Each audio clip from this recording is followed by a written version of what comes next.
Okay, so availability groups provide a really interesting challenge when it comes to doing restores.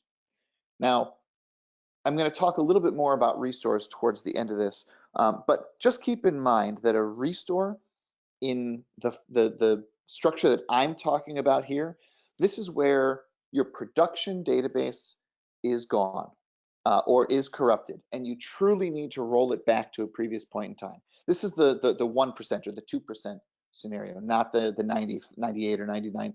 Most of the time, you're just accessing some data to select something that you need or do some investigation. You're not actually rolling back the true online production database. But when you need to, nothing else is more important in your whole environment than getting that done and getting it done fast and having it work, because you're down while you're waiting. So what we did with our implementation of backups and availability group awareness was we said, okay, if you want to do a restore of an availability group, one of the challenges that you face is getting the data in sync across the two locations.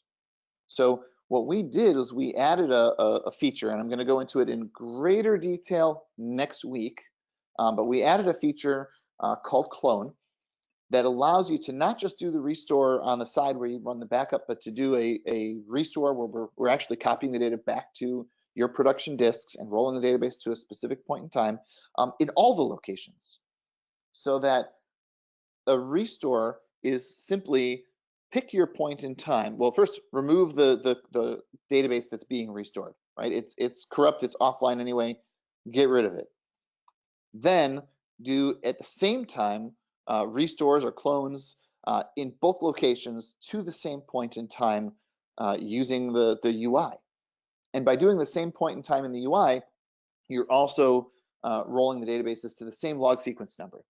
And that's what's required for you then to do the last step, which is to rejoin the databases or the database or databases into the availability group in a join only mode is what it's called. And when you do that, and they're already at the same LSNs, you no longer have to resync all the data over the WAN.